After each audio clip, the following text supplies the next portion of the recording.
Shalom, saudara-saudara, puji Tuhan. Kita bertemu lagi dalam kasih Tuhan kita Yesus Kristus. Haleluya. Nah, di dalam kesempatan pertemuan hari ini, saya ingin menyampaikan firman Allah, renungan firman Allah dengan pokok bahasan lepas, bebas dari kekhawatiran. Haleluya. Aduh, satu tema yang artinya membanggakan bagi kita, bahwa kita bisa lepas dari kekhawatiran. Nah, saudaraku, manusia tidak akan pernah luput dari yang namanya khawatir, ketakutan menghadapi masalah yang akan datang. Nah, saudaraku yang kekasih, arti dari khawatir itu sendiri adalah ketakutan akan sesuatu yang belum terjadi. Jadi itu belum menjadi satu kenyataan, sudah menjadi beban bagi hidup ini. Mungkin soal kebutuhan hidup, soal kesehatan, soal masa depan, soal jodoh.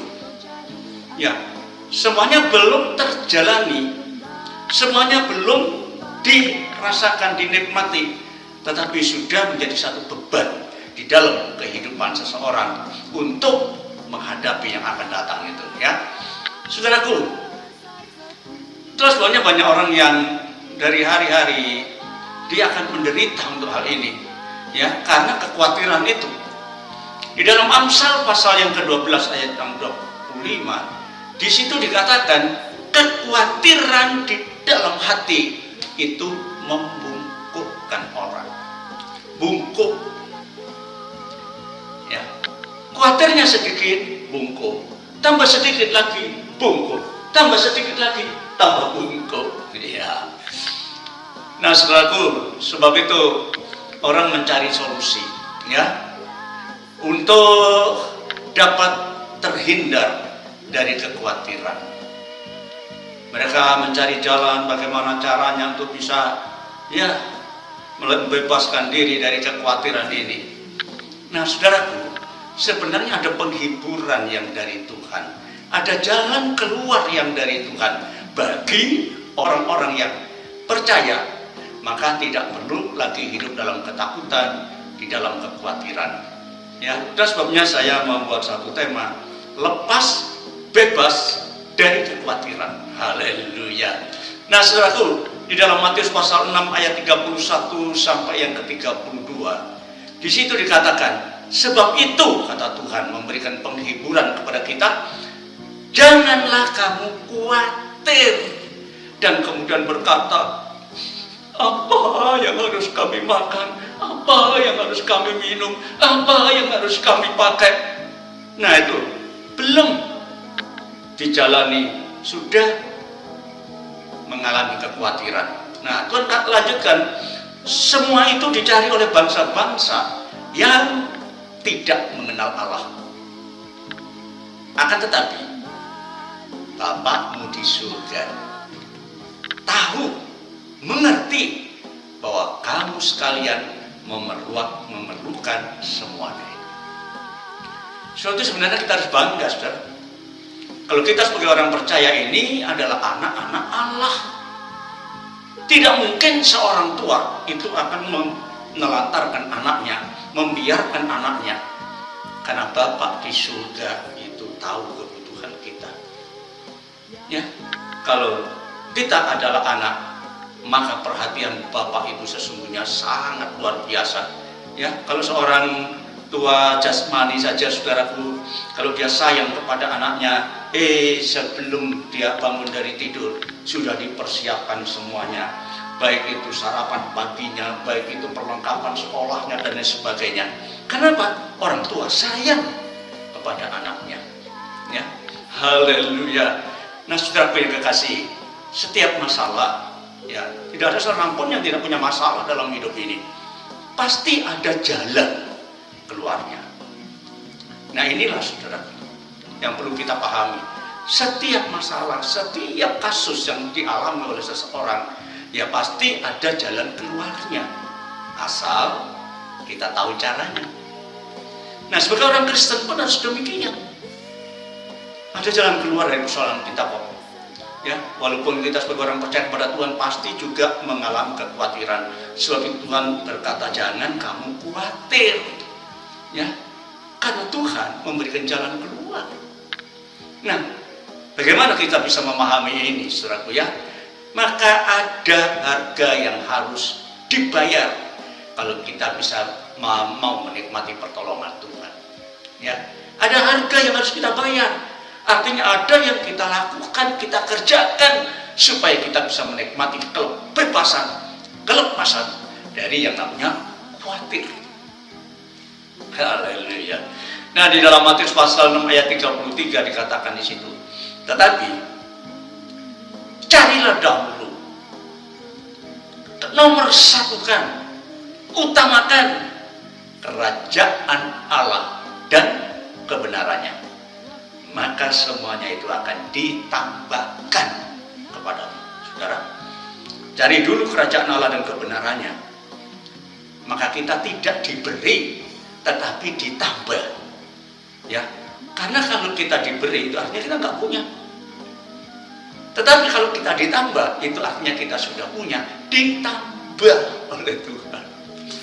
Oh, luar biasa, jalan keluarnya gampang ternyata, saudaraku ya. Tuhan sendiri yang memberikan jalan keluar untuk Dia bisa menolong kita, membebaskan kita dari segala kekhawatiran tentang masa depan hidup kita.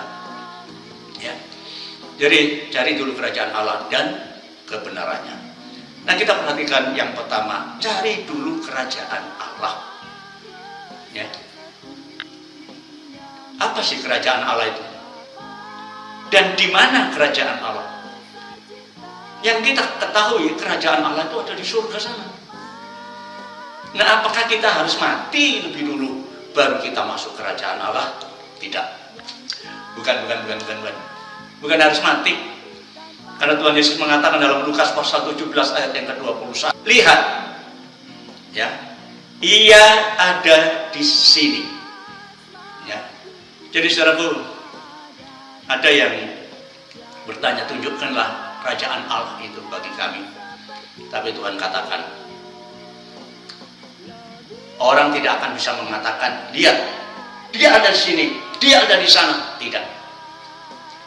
Karena sesungguhnya kerajaan Allah itu ada di antara kamu.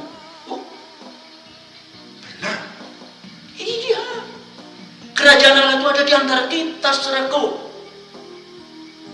Walaupun memang kenyataan nanti kerajaan Allah itu ada di surga, tapi Tuhan sudah pernah mengajarkan kepada murid-muridnya, kalau kamu berdoalah begini, ya Bapa, datanglah kerajaanmu seperti di surga, demikian pula di bumi.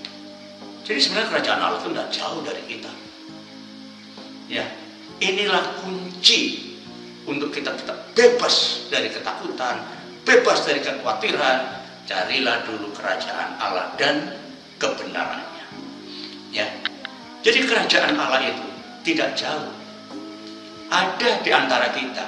Nah, wujud kerajaan Allah itu seperti apa? Nah, ini yang perlu kita pahami, saudara. Wujud kerajaan Allah itu seperti apa?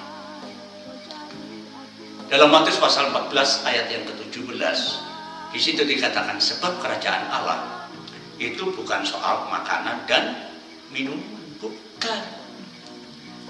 Tetapi soal kebenaran, damai sejahtera, dan sukacita oleh Roh Kudus.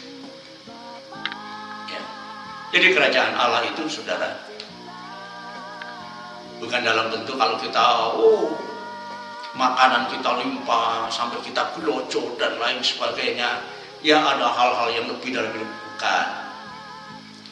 Kerajaan Allah itu wujudnya adalah soal kebenaran, damai, sejahtera, dan sukacita yang dikerjakan oleh Roh Kudus.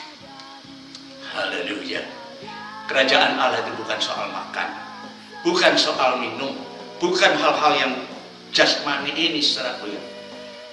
Begitu tadi dikatakan, jangan kamu khawatir tentang apa yang kamu makan, kamu minum, kamu pakai. Semua itu terjadi oleh bangsa-bangsa yang tidak mengenal Allah. tapi Bapakmu surga mengerti kebutuhan.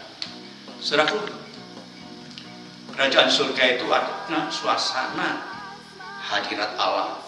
Jadi kita bisa menikmati persekutuan dengan Allah, dan itu sudah menjadi rencana dari Tuhan. Ya, itu sebabnya dia pernah mengatakan dalam Injil Matius pasal yang ke-28, "Mari, datanglah kepadaku, kamu sekalian yang letih, lesu dan berbeban berat, aku akan memberikan kelegaan kepadamu." Tuhan tidak pernah memaksakan loh, ya jangan salah. Tapi mari, siapa yang merasa letih, lesu dan berbeban berat, siapa yang merasa punya tanggungan, siapa yang merasa punya beban, ayo sekarang datang. Tuhan memberikan kelegaan. Tidak pernah. Tuhan masuk, ya dalam kitab Wahyu dikatakan juga, ya Allah mengetuk pintu. Tuhan mengetuk pintu, tidak dobrak. Tapi barang siapa yang membukakan pintunya, maka Tuhan akan masuk dan dia akan makan bersama dengan mereka dengan Tuhan. Ada satu pesta. Sekali lagi, Tuhan tidak pernah memaksakan. Kerajaan Allah itu disediakan bagi setiap orang yang merindukan pertolongan Tuhan. Cari dulu kerajaan Allah, ya. Tuhan katakan, "Mari, datang kepadaku, kamu semua yang letih, lesu, berbeban berat, menikmati kekhawatiran, kegelisahan, ketakutan, ya, aku memberi kelegaan," kata Tuhan. Luar biasa, ya, kita punya Tuhan yang sangat luar biasa, sangat perhatian atas hidup kita, ya. Yang kedua, cari dulu kebenarannya, kerajaan Allah dan kebenaran, ya. Nah, kebenaran itu apa, saudaraku? Ya, apa yang dimaksudkan dengan kebenaran? Nah, kebenaran itu adalah firman-Nya, firman Allah. Firman Allah itu adalah kebenaran. Ya, firman Allah itu sangat bermanfaat dalam hidup kita. Ya, kalau kita menghargai firman. Tapi firman yang mana? Ya, dalam Yohanes pasal 17 ayat yang ke-17, di situ dikatakan, "Kuduskanlah mereka di dalam kebenaran, dan firman-Mu itu adalah kebenaran." Jadi firman Allah yang mana, saudaraku? Firman Allah tidak sekedar firman yang kadang kita dengar di gereja, tempat kita ibadah, tapi firman yang mempunyai dampak yang luar biasa dalam kehidupan kita, yaitu firman Allah yang menguduskan, ya. Dan dampak dari kebenaran firman Allah itu adalah ketenangan di dalam hidup kita. Ya, dalam Yesaya pasal 32 ayat yang ke-17 dikatakan, di mana ada kebenaran, nah di situ akan tumbuh damai sejahtera. Dan akibat kebenaran ialah ketenangan dan ketentraman untuk selama-lamanya. Amin. Oh, haleluya, luar biasa. Ya, saudaraku, cari dulu kerajaan Allah dan kebenarannya. Cari firman Allah. Dengar firman Allah. Bukan hanya sekedar firman Allah yang menina pupukkan bagi kita semua. Kita senang dengar firman Allah kalau firman Allah itu menina pupukkan kita. Dengan hanya janji-janji berkat. Percaya sama Tuhan, pasti diberkati. Bayar perpuluhan, pasti Tuhan akan membukakan tingkap-tingkap langit. Saudara, bukan sekedar itu, saudara. Tapi firman Allah yang dapat menguduskan kita. Tapi seringkali ditolak. Kalau pemberitaan firman Allah mengoreksi diri kita, memperbaiki hidup kita, seringkali kita tolak. Makanya gereja yang pemberitaan firman Allah itu adalah membentuk kehidupan orang percaya, kebanyakan sepi. Tapi kalau janji-janji berkat, oh luar biasa yang datang membludak. Ya. Nah, kalau kita hanya mendahulukan kerajaannya, ya, kalau kita mendahulukan kerajaannya dan kebenarannya, ya, bukan soal berkat-berkat jasmani, tapi kemudian hidup yang mau dibentuk oleh Tuhan, haleluya, maka semuanya akan ditambahkan kepada kita. Amin. Haleluya. Tadi dikatakan kan dalam Matius pasal 6 ayat 33, carilah dulu, utamakan dulu kerajaan Allah dan kebenarannya, maka semuanya akan ditambahkan kepada. Luar biasa. Ya, setelah itu kita diberikan ketenangan kalau kita menghargai firman Allah yang benar. Ya, haleluya. Bebas dari kekhawatiran karena Tuhan menolong kita. Haleluya. Haleluya. Tuhan memberkati kita semua, saudaraku ya. Haleluya. Mari kita berdoa. Terima kasih Tuhan buat berkat-Mu hari ini, karena kami dapat mendengar firman kebenaran yang menguduskan kehidupan kami, sehingga kami layak menikmati kerajaan-Mu Tuhan. Terima kasih Tuhan, damai sejahtera, ketenangan dan sukacita dalam hidup kami, karena kami menghargai firman. Terima kasih Tuhan, Engkau menolong kami hari ini, sehingga kami dapat memahami apa yang seharusnya kami kerjakan sebagai orang-orang percaya, supaya kami bebas dari kekhawatiran, bebas dari ketakutan ke masa depan. Terima kasih Tuhan. Tuhan memberkati dalam nama Yesus. Amin.